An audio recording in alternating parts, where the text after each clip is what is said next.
감사합니다. 하나님의 얼굴을 피하여, 하나님의 얼굴을 피하여라는 제목으로 함께 말씀을 나누겠습니다. 오늘 우리가 읽은 이 본문의 말씀 3절에 보면 여호와의 얼굴을 피하려고, 그리고 뒷부분에도 여호와의 얼굴을 피하여라는 단어가 나오고 10절에 가서도 자기가 여호와의 얼굴을 피함인 줄을 그들에게 말하였다. 여호와께로부터 얼굴을 피하였다라는 단어가 나옵니다. 하나님의 얼굴을 피하여. 오늘 우리가 생각하는 키워드는 도망과 회피라고 할 수 있겠는데요. 1999년도쯤에 줄리아 로버츠하고 리차드 기어가 나오는 그런 영화가 있는데, 보통 우리가 이 두 사람 배우 그러면은 귀여운 여인이라는 영화를 생각하기 쉽지만 똑같이 비슷한 계열의 로맨스 코미디로 런어웨이 브라이드라는 영화가 있습니다. 그 이야기는 신부가 결혼식장에서 마지막 이제 주례를 딱 듣고 서약을 하기 전에 도망을 치는 겁니다. 두려워서 도망을 쳐요. 첫 번째 결혼도 그래서 끝나고, 두 번째 결혼식장에서도 또 도망을 치고, 세 번째도 결혼식장에 가서 도망을 친 거죠. 결혼이 무서웠을까요? 뭔가 무서워서 도망을 친 겁니다. 그 이야기를 듣고 그것을 세상에 기자가 까발리는 바람에 그게 이제 난리가 나고, 또 우여곡절 속에 네 번째 결혼식장까지 찾아가는 가운데 있는 그런 인생이 뭐냐 또는 사랑이 뭐냐 이런 것들을 알아가는 그런 영화라고 할 수도 있겠습니다. 이런 달달한 로맨스가 아니라 좀 액션 뭐 그런 거 좋아하는 사람들은 도망자라는 영화가 있습니다. 도망자 1탄은 1990년대 나왔던 해리슨 포드가 주연인 영화인데, 억울한 누명을 쓰고 이제 도망을 치게 되는 신세가 되는 거죠.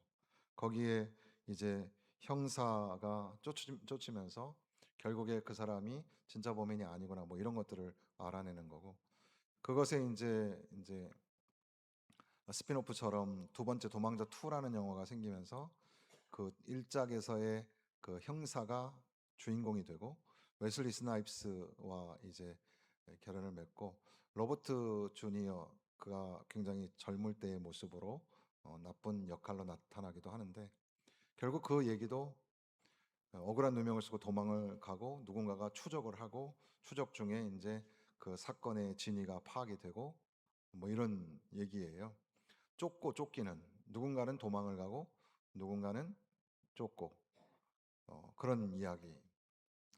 우리나라 예능 프로 중에 장수 예능 프로 중에 하나가 러닝맨이라는 게 있는데, 러닝맨은 예전에 초창기에는 막 뛰어다니면서 그 뒤에 있는 뭐 스티커를 찍고 자기 이름을 뜯고 막 그래서 그것이 이제 재밌어가지고 막 신이 나고, 요즘에는 이제 그 프로 진행하는 분들이 다 이제 나이가 좀 있으니까 뛰어다니는 게 뭐 힘들어서 그런지 이제 앉아서 하는 토크로 바뀌어가는 것 같아서 사람들은 왜 옛날처럼 안 뛰어다니냐 이렇게 불만을 하기도 하는데, 뭐 그게 꼭 좋은 건지 아닌지는 전 잘 모르겠습니다만은, 그러나 러닝맨이란 말 자체는 그냥 뛰어다니는 거다라는, 뛰어다니는 사람이란 뜻이지만, 그러나 그 내용을 가만히 보면 누군가는 도망을 다니고 누군가는 잡으러 가고 또 누군가는 피하고 숨고 누군가는 찾아내고, 우리들 그 하이드 앤 시크 숨바꼭질처럼 그렇게 누군가는 도망을 가고 누군가는 찾으러 가고, 어떻게 보면 이런 것이 인생이 아닐까 이렇게 생각을 하게 되는데요. 사람들은 뭐 어려운 일, 고통을 피해서만 도망가고 회피하는 게 아닙니다.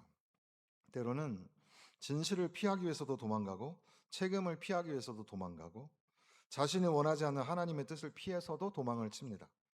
몸은 그 자리에 있지만 마음으로도 도망을 갈 수가 있습니다. 교회 안에 앉아 있기는 한데 하나님의 말씀으로부터 멀리 달아날 수도 있습니다. 겉으로는 아무 일도 없는 것처럼 살아가지만 내면 속에서는 끊임없이 하나님의 얼굴을 피하여 다시스로 가는 배를 타고 가는 사람처럼 그렇게 멀리 도망을 치는 사람들이 있죠. 요나서 1장은 한 사람의 도망자의 이야기라고도 할 수 있겠습니다. 요나가 피하려고 했던 것은 어떤 장소나 사람이 아니었습니다. 요나는 하나님의 얼굴, 여호와의 얼굴을 피하려고 했던 거죠. 하나님이 가라고 하시는 곳에 가지 않았고, 하나님께서 전하라고 하신 것을 전하지 않고, 하나님과의 관계 자체에서도 멀어나려고 했던 겁니다. 하나님이 창조하신 세계 안에서 하나님께로부터 피할 수 있는 장소가 있을까요? 없을 겁니다. 물론 이 전체 주제는 그겁니다. 하나님의 얼굴을 피하여 숨을 장소가 없다는 것을 보여주는 것이 메시지인데, 요나가 바다 끝으로 달려갑니다. 그러나 하나님은 거기도 계시죠. 요나가 배 밑으로 숨어도 하나님은 거기 계시는 겁니다. 그런데 결국 우리는 요나를 통해서 우리 자신의 모습을 보려고 하는 거죠. 하나님의 뜻을 알지만 하나님의 뜻을 따르고 싶지 않은 우리, 하나님의 은혜로 구원받았지만 그 은혜가 내가 싫어하는 사람에까지 미치는 것이 불편한 사람들. 1절에 보면 여호와의 말씀이 아미떼 아들 요나에게 임하니라 기록합니다. 요나는 이미 잘 알려진 선지자입니다. 북이스라엘의 선지자인데, 이스라엘 백성들, 북이스라엘이 회복될 것이다 라는 예언을 하게 되고 그 예언이 성취가 됩니다. 그리고 다행스럽게도 이스라엘이 번성하던 시기에 선지자가 됩니다. 그러니까 예언이 성취되고 그 예언으로 인하여서 나라가 부강해지니 나라도 좋지만 선지자도 그 이름과 명성이 높아지게 되는 겁니다. 괜찮은 지금 시절입니다. 그런데 요나서 1장 1절에 하나님이 선지자에게 새로운 말씀을 주셨다라는 거죠. 이전의 성공에 머물러 있지 말고 새로운 사명을 향해 일어나라고 하나님이 말씀하시는 겁니다. 과거의 경력과 명성보다 더 중요한 것은 지금 임하시는 하나님의 말씀입니다. 세 개의 명령형 동사가 나옵니다. 일어나, 가라, 외치라, 쿰, 레크, 켜라라는 그런 액센트가 강한 그런 단어로 되어 있는 단어들인데, 이거는 한번 내가 이렇게 제안해 볼 테니까 너 한번 생각해 볼래? 라는 권고, 또는 뭐 바쁘겠지만 형편이 허락되는 대로 한번 해봐 라는 그런 어드바이스가 아닙니다. 일어나 행동하고 하나님께서 지정하신 곳으로 가서 하나님께서 주신 말씀을 선포해라 라고 하시는 명령입니다. 일어나 가라, 이것은 지체하지 말고 신속한 행동으로 나타내라, 이렇게 말씀하시는 겁니다. 하나님의 말씀이 임하면 삶이 움직여야 합니다. 하나님의 말씀은 우리의 지식을 늘리는 데에 있으면 안 됩니다. 여러분, 오늘날 AI 시대의 인간성 상실도 역시 마찬가지입니다. 이제 더 이상 뭐 대기업 그룹 회장이 최근에 그 뉴스 보도에서 토론회에서 하는 얘기도 들어보니까 그런 거죠. 더 이상은 학벌, 대학 졸업장이 중요한 게 아닌 시대가 온다, 그런 얘기도 하고 그랬는데, 여러분, 지식은 이제 더 이상 뭐 어떤 특정한 사람들의 고유물이 아니에요. 교수님이나 선생님의 고유물이 아니에요. 핸드폰 하나만 있어도 모든 최첨단 지식을 다 알 수가 있는 세상이 되고 있는 겁니다. 그럼 뭐가 다를까? 어떤 게 과연 인간다움이고 인간성일까? 지식이 머릿속에 있는 게 아니라 내 행동으로 움직이는 겁니다. 사람만이 할 수 있는 행동이 있습니다. 그렇게 우리가 움직이는 것, 말씀 앞에 순종하는 것. 하나님의 말씀은 우리가 머물고 싶은 자리에서 일어나게 하고, 우리가 선택하지 않았을 곳으로 가게 하고, 우리가 침묵하고 싶은 상황에서 말하게 하시거든요. 그 하나님의 말씀 앞에 그 말씀을 들을 때 순종하는 겁니다. 하나님의 말씀이 들리는데도 불구하고 정작 내 삶의 방향을 바꾸지 않고 거부하는 것. 나에게 위로와 평안을 줄 때는 기쁜 하나님의 말씀이지만 내 편견과 감정을 무너뜨리고 내가 가고 싶지 않은 곳으로 나를 보내려고 할 때에는 그 명령의 말씀 앞에는 저항하는 우리의 모습. 큰 성읍 니느웨로 하나님이 요나를 보내십니다. 큰 성읍이란 말은 도시 자체가 크다는 의미도 되겠지만, 그러나 하나님에게는 니느웨도 중요한 곳이다라는 의미입니다. 물론 하나님은 이미 니느웨, 그러니까 아수르의 여러 도시 중에 하나인데, 아수르 사람들이 얼마나 악한 일을 하는지를 하나님 다 아십니다. 하나님의 면전에 그들의 악독이 올라왔습니다. 그러나 그 악한 도시를 하나님은 포기하지 않으신다는 겁니다. 니느웨의 죄를 보셨고 동시에 거기 사는 사람들을 보시는 겁니다. 그들이 가지고 있는 악한 것도 보지만 거기에 남겨진 사람들도 보고 계시는 거죠. 하나님의 심판이 그들에게 임하였지만 하나님은 회개의 기회를 주시는 겁니다. 이스라엘을 선택하신 것은 이스라엘만 복받게 하시려고 하는 것이 아니라 이스라엘을 통하여 모든 민족이 복을 받게 하시려는 하나님의 섭리와 계획이 있었던 거죠. 그런데 요나는 하나님의 마음에 동의할 수 없었던 겁니다. 이스라엘의 원수였던 아수르의 중심 도시 그 니느웨에 가가지고 하나님의 심판을 선포하는 것은 할 수 있겠지만 회개의 기회를 주는 선지자가 되고 싶지는 않았던 겁니다. 하나님께서 원수들에게 공의와 심판을 내리는 것은 그래 그건 맞아 라고 동의하지만 원수들에게 은혜와 자비를 베푸시는 것은 옳지 않다고 생각을 하는 겁니다. 요나의 불순종은 하나님의 존재를 부인하는 게 아니라 하나님의 뜻에 동의하지 않는 겁니다. 우리의 불순종도 비슷하죠. 우리도 하나님이 없다고 말하지 않습니다. 하나님께서 말씀하실 수 있는 것도 인정합니다. 그렇지만 하나님께서 지금 나에게 하시는 하나님의 말씀을 받아들이고 싶지 않은 거예요. 용서하라는 말씀, 사랑하는 말씀, 원수를 위해 기도하라는 말씀, 너의 익숙한 자리를 떠나서 섬기라는 말씀, 네가 좋아하지 않는 사람에게도 복음을 전하라는 말씀 앞에는 동의가 되지 않는 거죠. 하나님을 부인하지 않지만 하나님의 방법은 거부하겠다는 겁니다. 우리는 이 말씀이 내 생각과 맞는 거야, 안 맞는 거야, 이걸 생각하지 말고 이 말씀은 하나님의 말씀이다, 이것을 잊어버리지 말아야 합니다. 너는 일어나 니느웨로 가라. 그러나 곧 이어서 요나가 여호와의 얼굴을 피하려고 일어나 다시스로 도망하였다고 성경은 기록합니다. 요나는 일어났습니다. 그리고 행동했습니다. 무기력하게 주저앉아 있지 않았습니다. 그런데 하나님이 명령하신 것과는 정반대로 움직이고 있었습니다. 재밌는 것은 순종도 부지런해야 되지만 불순종도 부지런합니다. 하나님의 뜻을 이루기 위해서 열심히 움직일 수 있지만 하나님의 뜻을 피하기 위해서도 열심히 움직이는 거예요. 요나는 욥바까지 갑니다. 욥바 한 군데, 욥바까지 내려가고 거기서 또 배를 찾고 배에 오르기 위해서 배싹도 냈어요. 돈도 냈어요. 다시스로 향하는 사람들과 함께 배에 탑니다. 그의 모든 행동이 매우 신속하게 이루어지고 있습니다. 하나님께 순종하기 위한 열심이 아니라 하나님께 멀어지기 위한 열심에도 열심을 다하고 있는 겁니다. 여호와의 얼굴을 피하여, 밀리푼의 야훼 또는 밀리푼의 아도나이라는 말인데 이 말은 하나님의 얼굴 앞에서부터라는 말이에요. 그러니까 지금 요나가 단순히 공간적으로 지리적으로 이동하고 있는 것만이 아니라 하나님의 앞에서의 사명자의 그 직무를 버리고 있다는 사실입니다. 하나님의 말씀을 수행해야 하는 직무를 포기하고 도망을 치고 있다는 뜻입니다.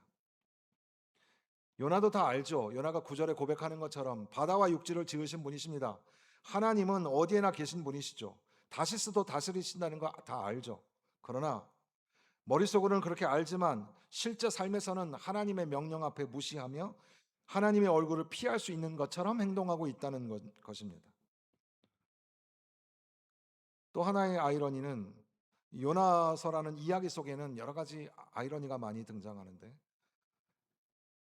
니느웨의 악이 2절에 보니까 그 악독이 내 앞에 상달되었음이니라. 니느웨의 악이 하나님 얼굴 앞에 상달되었습니다. 그런데 하나님의 선지자인 요나는 하나님의 얼굴을 피하여 도망을 치고 있습니다. 이방 도시 니느웨의 죄도 하나님의 얼굴 앞에서 숨길 수 없는데 하나님의 말씀을 받은 선지자가 어떻게 하나님의 얼굴을 피할 수 있겠습니까? 요나는 누구보다 하나님을 잘 안다고 생각했지만 가장 어리석은 행동을 지금 하고 있는 거죠. 다시스는 니느웨와 정반대의 방향입니다. 만약의 경우에 니느웨가 이쪽이면 다시스는 정반대 방향입니다. 당시 사람들에게는 다시스라는 것은 배를 타고 갈 수 있는 세상 끝과 같은 곳이었습니다. 하나님께서 동쪽으로 가라고 하시자 요나는 서쪽 끝까지 가는 겁니다. 하나님의 말씀이 한 방향을 가리키니까 요나는 자신의 생각으로 거기에 정반대 방향으로 가고자 하는 겁니다. 의미심장한 것은 욥바에 도착한 요나가 3절 중간에 보니까 마침 다시 쓸어가는 배를 만난다고 합니다.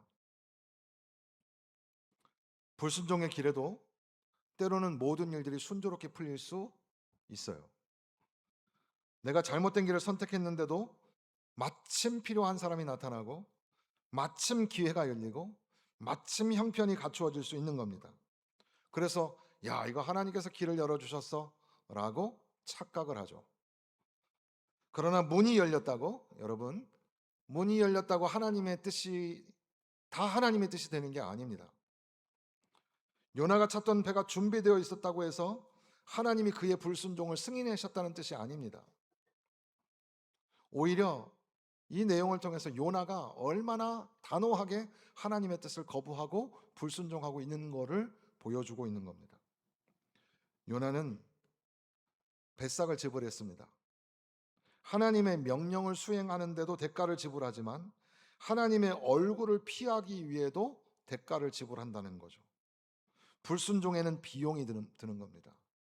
여러분의 가지고 있는 건강, 여러분의 가지고 있는 시간, 그리고 물질 어디에다 쓰시렵니까? 하나님께서 맡기신 사명을 위해 써야 되지 않겠습니까? 그런데 하나님의 얼굴을 피하여 도망가는 일에 비용을 지불하고 계신 건 아닐까요? 처음에는 배상만 지불하면 되지만 시간이 지나면 평안과 관계와 사명과 영적 감각까지 다 잃어버리게 됩니다. 하나님의 뜻에 순종할 때도 희생이 필요하지만 불순종의 대가는 훨씬 크죠. 바다에 던져지게 되고 물고기 뱃속에 들어가게 됩니다. 예전에 이 본문의 말씀을 통해서 언어학적으로 up and down, 그래서 내려가다라는 말이 여기에 많이 등장한다고 설명했습니다. 야라드라는 말이 나오는데 요나는 욥바로 내려갑니다. 다시 쓸어가는 배 안으로 내려갑니다. 배 밑층으로 내려갑니다. 이후에는 바다 깊은 곳 살의 뿌리까지 내려갑니다. 요나의 몸이 이동하는 방향은 그의 신앙과 그의 영혼이 추락하는 방향을 보여주고 있습니다. 일어나라 라고 말씀하셨지만 불순종하는 요나는 계속해서 아래로 내려가고 있었던 겁니다. 죄라는 게 그렇습니다. 사람을 한순간에 밑바닥으로 끌고 가는 게 아니라 한 걸음씩 한 단계씩 밑으로 끌고 갑니다. 처음에는 하나님 말씀 중에서도 하나만 외면합니다. 그런데 점차 시간이 지나면서 말씀을 듣지 않아도 되는 환경으로 조성합니다. 그 다음에는 자기의 선택을 정당화할 수 있는 그럴싸한 이유를 만들어냅니다. 마침내 무엇이 잘못되었는지조차 느끼지 못하는 가지 않았고 다음에는 다시스로 향했고 마침내 폭풍이 부는 배 밑에 잠들어 버린 요나. 하나님께서는 큰 바람을 바다에 내리심에, 여기 바다 위에 내리셨다라는 것은 던지셨다는 의미입니다. 하나님께서 바다에다가 바람을 던지십니다. 요나가 하나님의 얼굴을 피하여 바다로 달아나니까 하나님은 그 바다 위에 바람을 던지셨습니다. 아무리 요나가 도망을 쳐서 바다 배 밑창으로 들어가도 하나님은 거기까지 같이 가신다는 뜻입니다. 하나님은 요나를 버리시지 않았습니다. 불순종하고 있지만, 하나님의 얼굴을 피하여 도망치고 있지만, 그러나 거기까지도 하나님은 같이 계시고 하나님은 거기를 보고 계신다는 사실이죠. 흥미로운 사실은 요나를 제외한 모든 환경과 사람들은 거기에 반응합니다. 하나님의 다스리심 앞에 반응을 하죠. 바람이 움직이고 바다가 요동하고 배가 깨어질 것 같습니다. 이방의 선원들은 두려워하여 기도를 하고 짐을 바다에다 던집니다. 바람과 바다와 배와 이방인들마저도 이 어려운 상황 속에 반응하고 있는데 하나님의 사람 선지자 요나는 반응하지 못하고 있습니다. 왜 나는 하나님의 뜻에 움직이지 않는가? 모든 자연이, 모든 믿지 아니하는 이방 사람들마저도 반응하는데 왜 나는 하나님의 말씀 앞에 두려워 반응하지 않는가?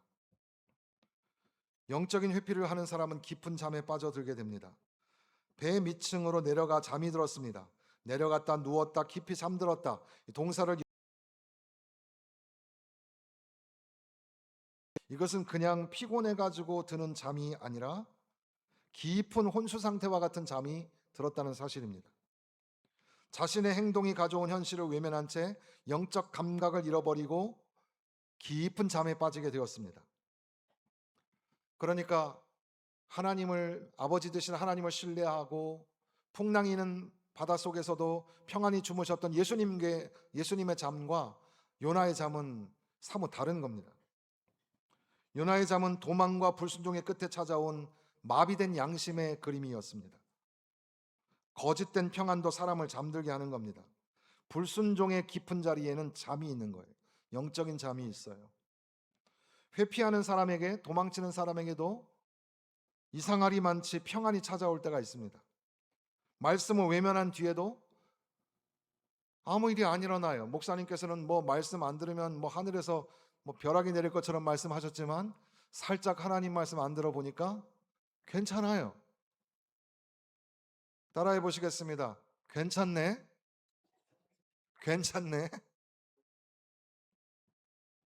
기도를 멈추고 사명을 내려놓고 책임을 피하면서도 생활이 유지되고 자신의 선택에 문제가 없다고 여겨집니다. 아무 느낌이 없다는 것이 영혼이 건강하다는 증거가 아닌데, 통증을 느끼지 못하는 것이 병이 없다는 뜻이 아니라 감각이 마비되었을 수도 있는데, 회피하는 영혼은 자신에게 끊임없이 괜찮아. 현대인에게, 지금 오늘날 현대인에게 슬로건이 뭡니까? 괜찮아, 괜찮아, 다 잘 될 거야. 이거 아니에요?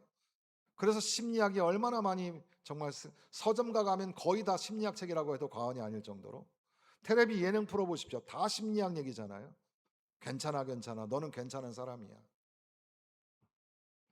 다시 쓰러 가도 괜찮아, 잠시 기도를 쉬어도 괜찮아, 하나님 맡기신 일 뒤로 미루어도 괜찮아, 괜찮아, 죄책감을 느끼지 마, 괜찮아, 영혼의 감각이 무뎌져도 괜찮아. 선장이 요나에게 외칩니다. 자는 자의 어찌미냐, 일어나서 하나님께 구하라. 이것도 또한 뼈아픈 아이러니죠. 하나님의 선지자가 이방인에게 여러분 깨어서 기도하십시오 이래야 되는데, 하나님의 선지자는 잠들어 있고 믿지 아니한 이방인 선장이 그 밑바닥에 내려가 가지고 요나를 깨우면서 일어나 네 하나님께 부르짖어라, 너의 신에게 부르짖어라. 선장은 요나에게 야, 너 나와 가지고 왜 일손을 돕지 않아? 이렇게 말한 게 아니라 너의 하나님에게 기도해라. 모든 사람이 기도하고 있는데 유일하게 기도 안 하고 있는 사람, 사실은 이 사람이 진짜 기도해야 되는 사람인데, 오늘 교회가 세상으로부터 들어야 할 가장 부끄러운 책망이 이것일 수도 있습니다. 왜 당신들은 기도하지 않습니까?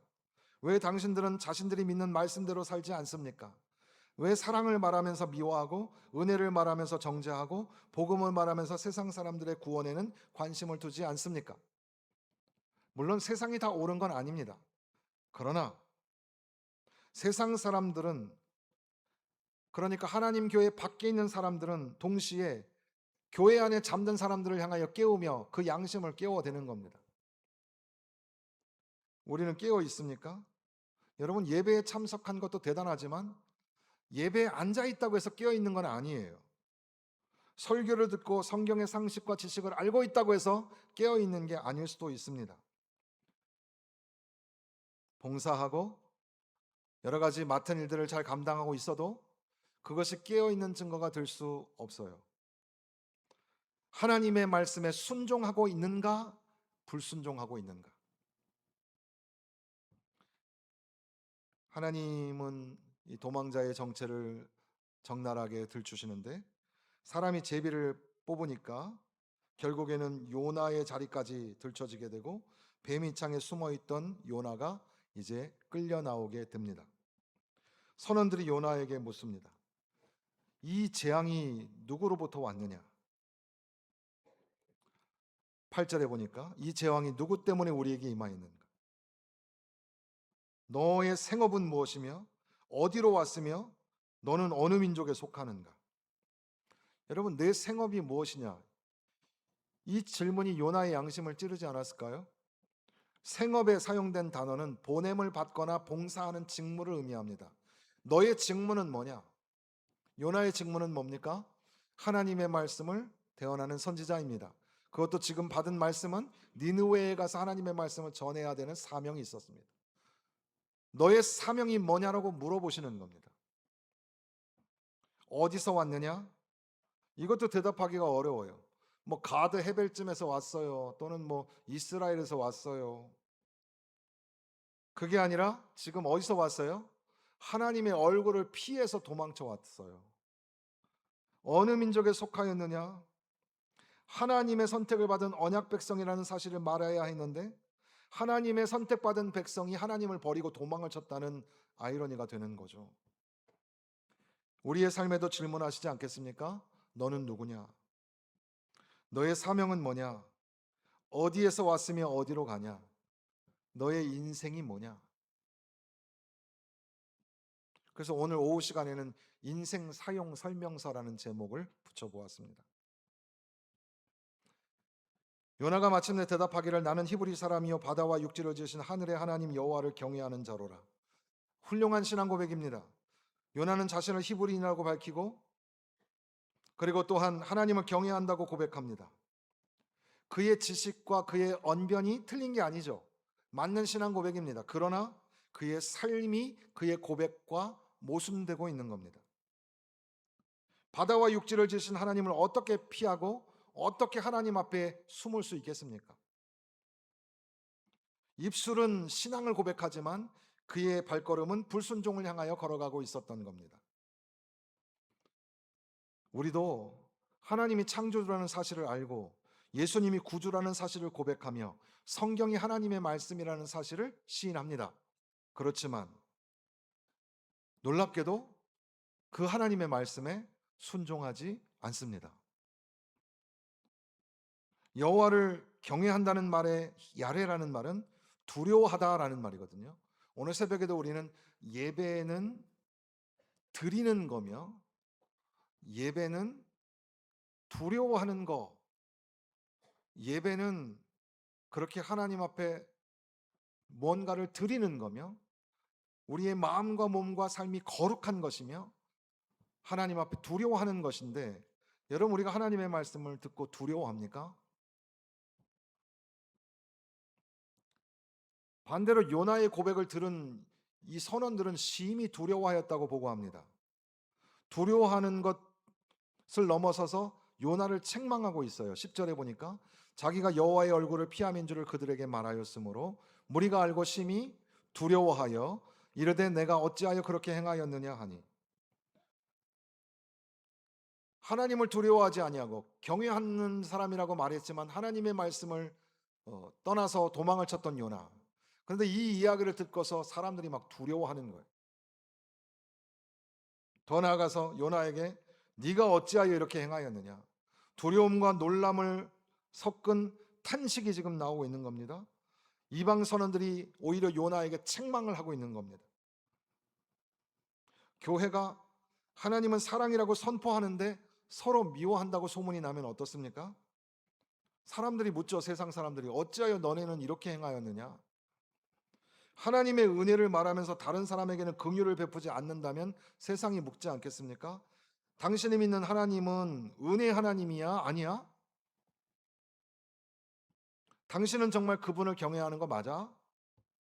왜 그런데 하나님의 말씀대로 살지 않는가? 하나님의 얼굴을 피한다.